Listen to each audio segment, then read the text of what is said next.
Hey everyone, it's me again. So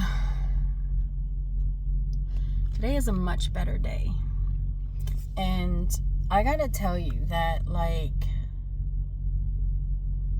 this home time was rough, okay, to say the least. Actually, I've been in a rut for, well, let's see, since, hold on, October. Since October, it's just been like a snowball going downhill.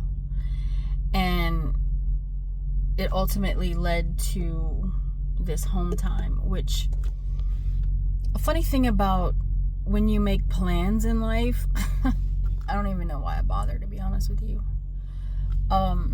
Because like they typically just never go the way I want them to. But like literally I had the perfect plan for this home time, and literally like nothing went right, okay? My plan was to come home and it was going to be me, my husband, and my youngest daughter, and we were going to stay in the truck until it was time for us to take our road trip out to New Roads and spend the 3 days there, like basically do a whole reset. Like I was going to clean my truck from top to bottom. I was going to organize it. I hadn't done that yet. Like I said, I've been in a rut. And wash all my clothes, all the bedding, all the dog's toys, like everything. Just wash myself, the dog, everything. Like everything was gonna be done. And only like a small portion of that actually got done. And so that's when I basically just lost it. And that's when I just finally, like, for so long, I'm gonna be completely honest with you guys. One thing that you'll learn about me is that I don't lie. I'm gonna be completely and totally transparent. I have let down my pride because God has called me to total transparency. One thing is that, I don't know if you've ever heard that song, Let the Truth Be Told. I want to say it's by Matthew West, but I could be wrong. But it basically, you know, the chorus is like, you know, I say I'm fine, but I know I'm not. I'm broken. And when I'm out of control, I say it's under control, but it's not, and you know it. I don't know why it's so hard to admit it when being honest is the only way to fix it. There's no failure, no fault, no sin you don't already know. So let the truth be told, talking about how basically, I've said this before, the world tells us, now the world is like run by Satan, okay? God handed it over to him when we chose evil over good, and he's had it ever since, even though God is still in control. Like, Satan can't do anything without his permission. But the world says, keep your dirty laundry to yourself. It's not my business. What goes on over there is not my concern. Keep your crap to yourself. That is the whole point of Satan trying to keep us shut up. Because why? When we share our struggles and our strengths and our victories and our failures, we help each other grow and learn and get through the tough times. Because I can tell you, like, I have always been the person to go and stand up for someone or be that encouragement and, you know, fight for people, and nobody's ever really fought for me. And it's crazy because, like,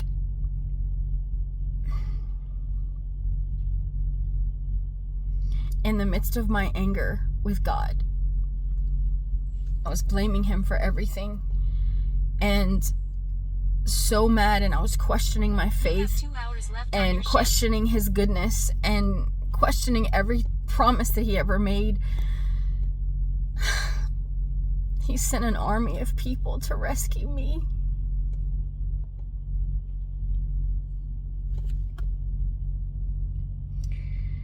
And so many of you shared your scars and your stories and your pains and your struggles and your current situation with me. And it helped me to see that, like, I can't tell you how alone I feel out here.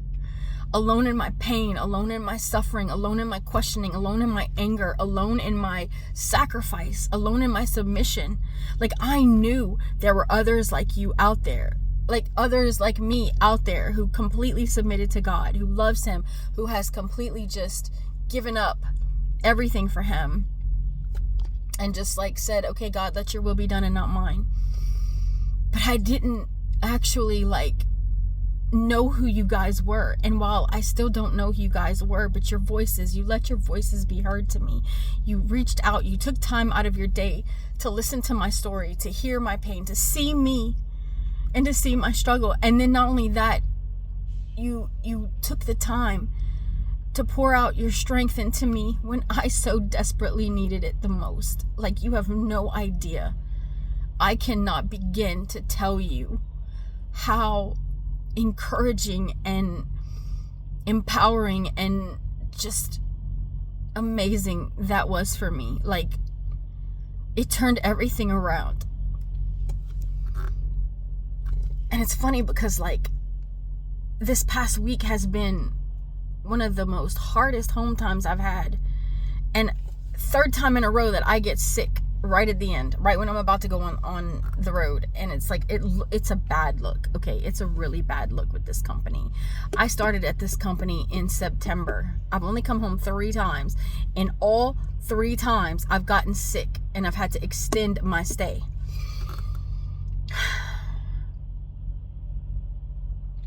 But by the grace of God, you know, he allows me to be a workhorse out here and to make up for it. And so they know that I'm good for the miles. I'm going to give them back to them.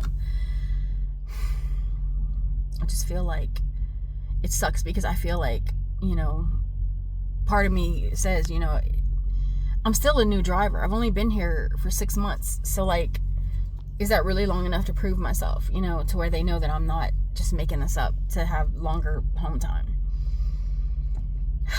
Anyway, I came out today and it's like, I can't explain it, but those of you that know are going to know exactly what I'm talking about. I have a peace that I don't understand.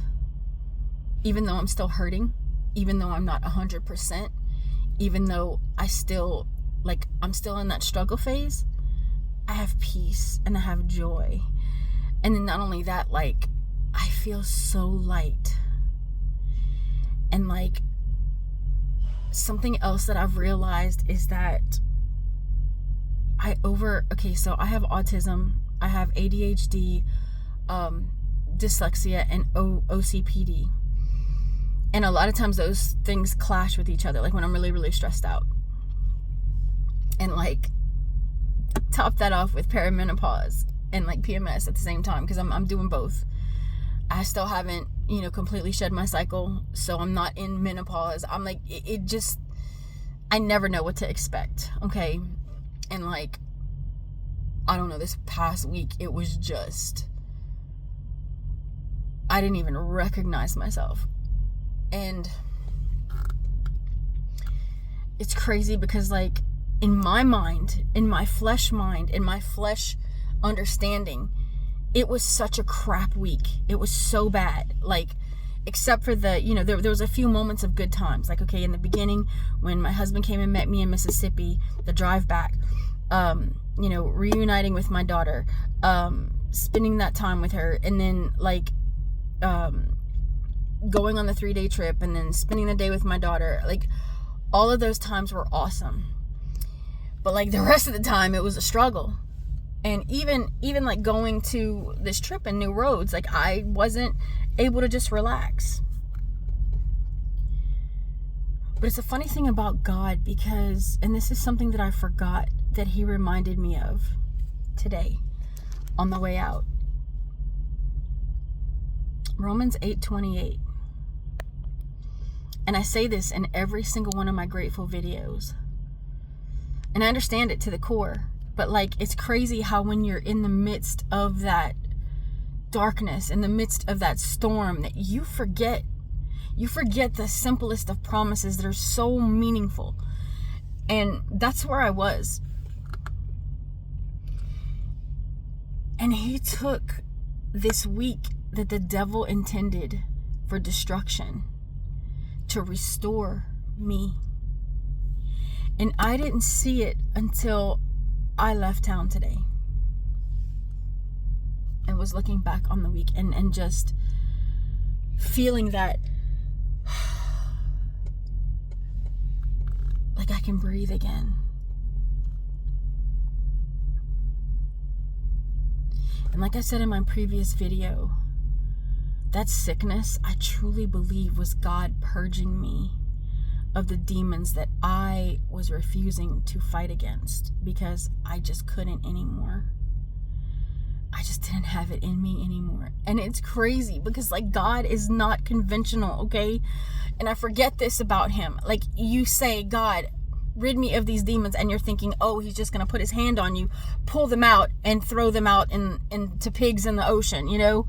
Like he did with the legion of demons in that one guy. But no, like he let me get so drastically sick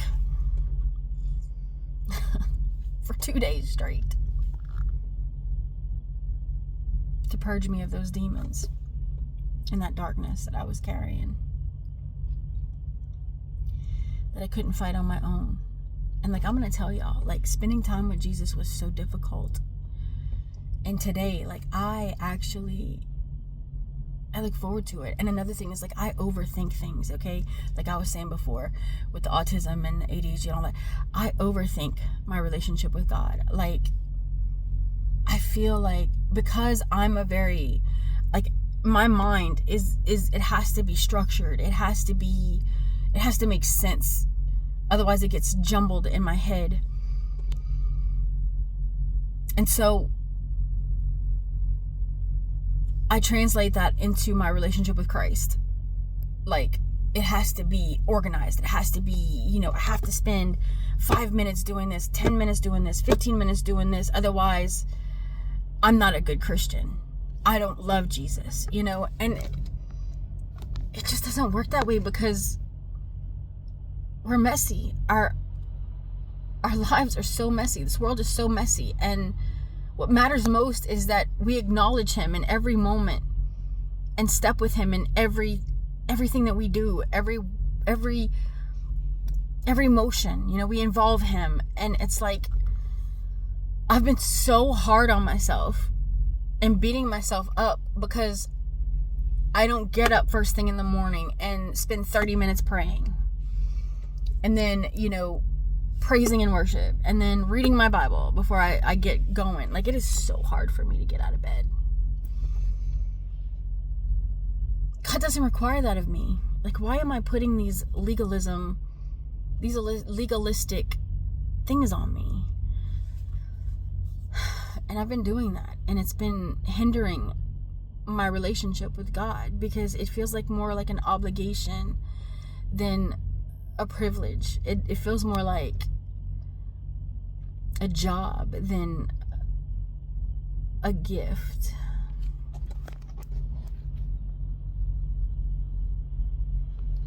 And I gotta say, you know, all of you that reached out to me, the words that you spoke to me, I know those were from the Holy Spirit because it was everything that I needed to hear to get me back to where I am right now.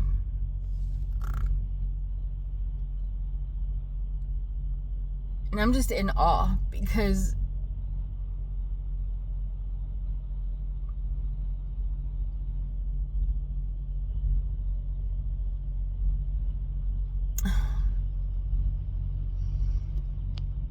I don't know who you were or who you are that posted on my video yesterday, on my thank you video. But if none of you have gone and read what the person wrote, you got to go and read it. I know those were straight from the mouth of the Holy Spirit. Because, like, in the midst of their questioning why, they said, why not? And I have said this to so many people, y'all. I have said the very exact thing to my husband. I'm like, you sit here and you ask, why me? Why me? And I'm like, why not me? And exactly what this person said to me, I said to my husband like a month ago. And from last month to now, like to last week, those words escaped me in the midst of the storm. And this is why it is so critical that we surround ourselves with other believers. This is what it means to be unequally yoked. It is so important that we yoke ourselves with equal believers. That way they can help us in times where we become weak, because we're not always going to be strong. I pride myself in being strong, but because nobody ever comes to my rescue. Like, I have no choice but to be strong. Jesus is literally the only one. But at that point, I wasn't even listening to him. I didn't even want to hear from him. And so instead of getting angry with me and striking me down, which is what I absolutely deserved. I mean, this person said, why not me? He suffered. The Lord came to this earth and took all of our sin, all of our iniquities, everything evil that we welcome into this world and embrace. And he took the punishment for all of it. Like, he doesn't owe me anything. But yet, when I deserve to be struck down, instead he showed me compassion. Instead, he sent out messengers to rescue me, to bring me back when I felt like I was no longer useful for him.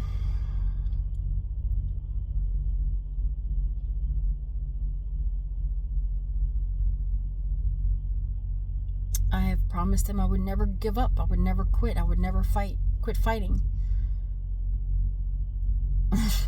Be careful. Be careful what you promise to the Lord, because you will be tested on it. You will be called on it. And to be honest with you, like I said, I never thought I would get to that point where I questioned my faith in that way. But you know what? I'm grateful. Okay. And I know this was a long introduction to get to the grateful part. Okay. I think today is the 31st day of being grateful. If I'm not mistaken, I ended on 30. I didn't double check before I started this video. Today is 31 of 365 of being grateful. And I am grateful for the eternal flame. What is it? The unquenchable fire that God has put in my heart, that he has not allowed to die down. It has been a double-edged sword for me, because with that flame comes great responsibility, because you have to,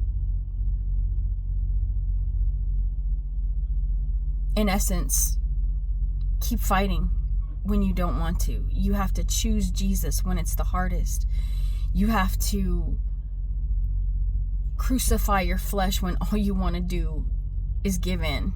Like, you have to be the opposite of every natural thing that you feel inside.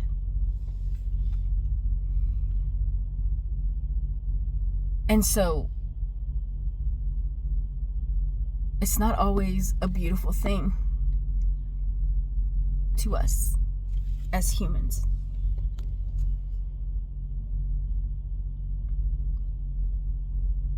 But I'm so grateful, because, like, I'm in the position in my life where I've always wanted to be as a Christian. I'm not where I want to be completely, but I wasn't sure I would ever get to this point. Like, I said it in word, and I said it in theory, and I said it in my mind, and I said it in my heart, but in action, I wasn't even 100% convinced that I was truly there, okay? And what I mean by that is, I always knew that I would never falter, right?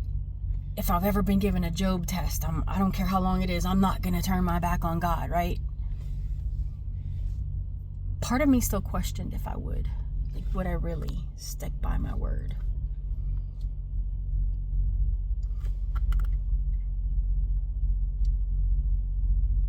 And I can honestly say that after this season of whatever it is I just went through,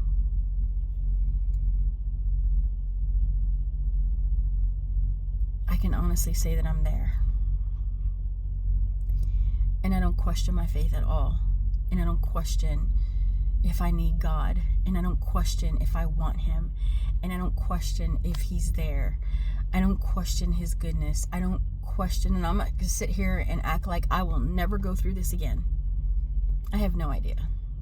I'm just saying that right here, right now, all the questions, like,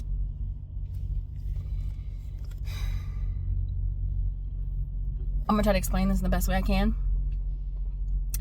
Somebody said this to me, and I'm not sure if I read this in the book or not, in the Bible or not, but I said I have so many questions for God for when I get to heaven, you know? And I'm trying to remember exactly how it went. Oh, I just realized I'm still on duty. Holy cow. Okay, hold on. I have to fix that.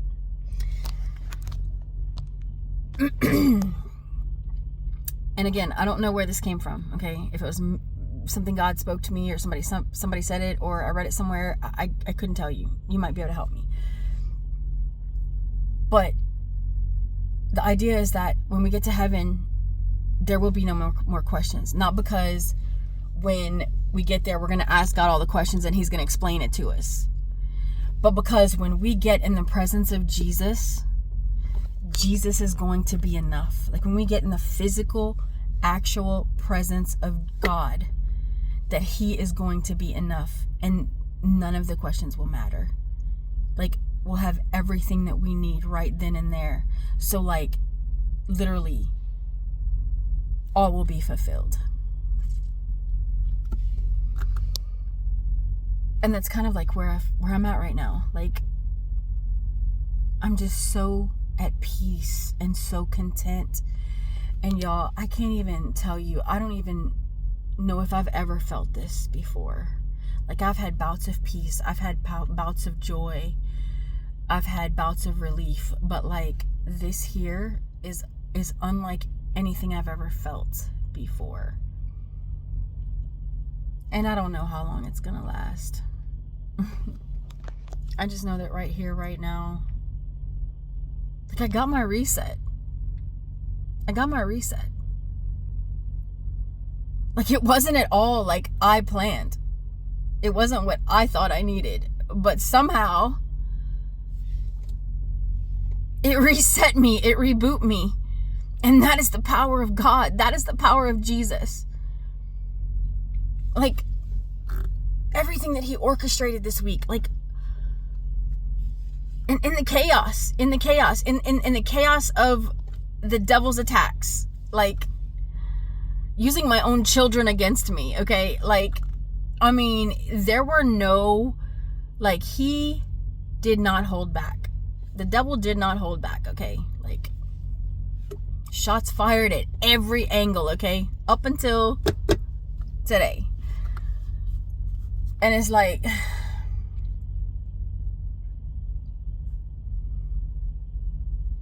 he worked it out for the good.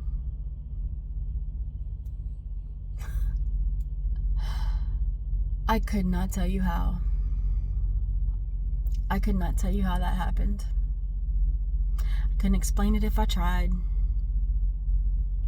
I do not understand it. All I know is I'm renewed. And I am light again, and I feel free. And hopefully I never sleep on my faith again. But I'm not going to pretend like I'm above it anymore. And I'm not going to act like, you know. I'll tell you what I've learned too, is that I'm going to be more honest. I'm going to be more honest with God, and I'm going to be more honest with myself. And it really is like when God says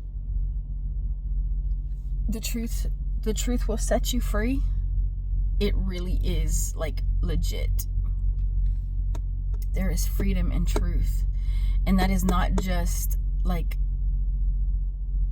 in hearing the truth. It's in telling your, like, the truth, like your story, your testimony, your pain, your suffering, your hurt. It's not meant for us to keep inside. Now, I'm not saying go and tell everybody, because not everybody can be trusted with that kind of thing.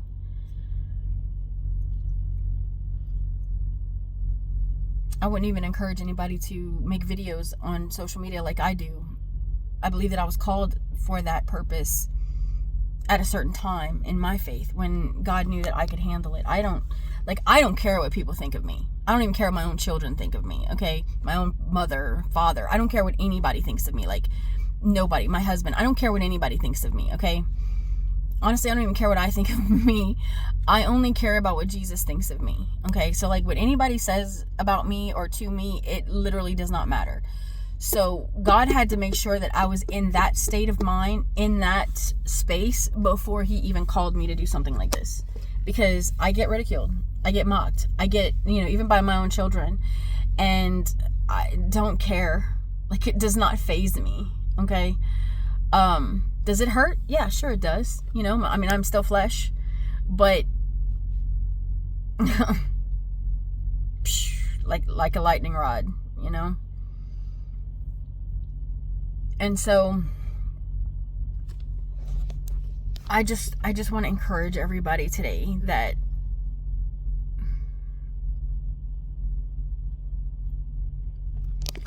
I don't really know what I want to say, honestly. Like, I just hope that the whole point to this channel, it's crazy how God works, because I started this channel to tell my story in hopes that it would help other people and inspire other people and encourage other people, because there are so many people out here that refuse to turn to Jesus because they're too broken, or they're too messy, or they've sinned a sin that they don't think is forgivable, or the religion has told them that they have to work for it and they'll never be good enough, and God doesn't want them, and they're useless and they've never been worth anything. I'm honest and I'm open and I'm real, because a lot of people think this certain thing about me that is not true. I am the furthest from perfect. There is not a sin I have not committed. Now, when I say like there's a sin I haven't committed, I mean, I haven't like killed anybody, but I've hated people, which to God is the same as murder, that sort of thing. I can go over that in another video, another time, but I hate dry skin. It drives me nuts. Anyway, it's that time of the year. I do it in hopes that people that are afraid to come to Jesus are encouraged to seek him out, knowing that, look at the 12 disciples, people. Just look at them. They were some of the greatest sinners out here. Paul, the one who wrote the majority of the Bible, was a Christian killer. He was a murderer. He killed God's people. Like, come on.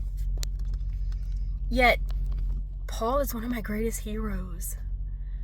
He was Saul as a murderer, and then he became Paul as the messenger. One of the greatest messengers of God. And like, if he can use me, he can use any one of you. The whole point is that is the beauty of God. That is the miracle of God. That is the almightiness of him, is that he can use the most dingy, dirtiest, most broken thing to bring forth the greatest beauty. And like, the changes that have been made in me, I just, like the person in the comments said yesterday, I'm not going to cheapen the sacrifice that God made on the cross for me, for my life, that he paid. He bought me for a cost, paid for in full, with every drop of blood. every sweat, every tear, every bit of broken bones.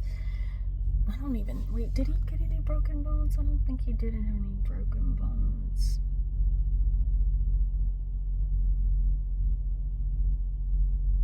Or maybe that's something else I'm thinking of. Either way, my point is, I'm not going to, like he said, or they said, I'm not going to cheapen our Savior's sacrifice by giving up. And that was such a great point. That was such a beautiful point. My gosh, that was such a beautiful point. I so needed to hear that.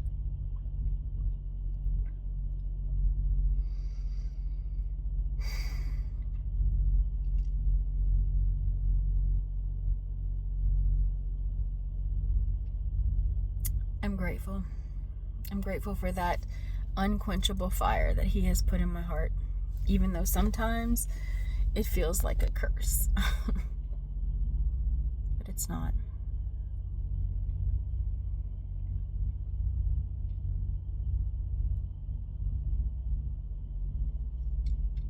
And I'm really grateful for all of you guys. Kind of freaked out at all the views because I'm not ready to go viral. It's not what the whole point was. I liked my little group of subscribers. my small audience. My 10, 20, 30, 40, 50 here, you know. But you know what? I'm ready for whatever God has, and wherever he takes this channel, I've done put it in his hands. I'm like, I trust you, Lord. I'm never going to monetize this channel. This will always be free. I am not trying to be famous. I am not trying to get accolades. I am simply trying to help people. Like, I want to help the lost, the people that have never known Jesus. I want to help the Christians that are struggling in their faith, that think that they've fallen too far from Christ. I want to help the people that are on the fence about what they think or feel. I want to help build God's army. I don't want my life here to be a waste. I don't want to just sit here and suck air.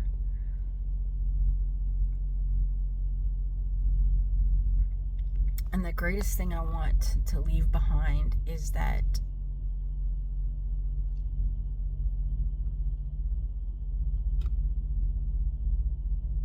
I don't want it to be me that is remembered.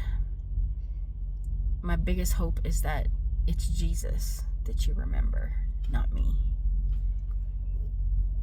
I'm just the vessel. And I'm nobody special without him.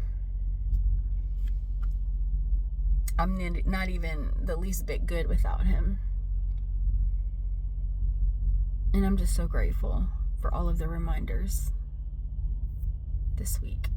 And it was hard, y'all. It was so freaking hard. But somebody told me once that every single time that there's a breakdown, there's a breakthrough. So, like, I know I've had breakdowns before, and a friend said, don't feel bad about having breakdowns. We all have them. Usually, always after a breakdown, there's always a breakthrough. And that's always been the case. So anyway, I just hope that this has been encouraging to you. So on day 31 of 365, I'm grateful for the eternal flame, unquenchable flame that God has placed in my heart for him. And the fact that he never lets it go out, in spite of me trying to douse it with water and a fire hydrant. And I'm grateful for all of you. So anyway, Romans 8:28, and always remember, choose Jesus and be grateful for everything, good and bad, because God always works everything for the good of those that love him and who are called who are called to his purpose. And there's a little bit more to that. Feel free to go and read the whole scripture passage for full context. Anyway, Romans is one of my favorite books. I love you guys, and I'll see you guys tomorrow. Thanks again.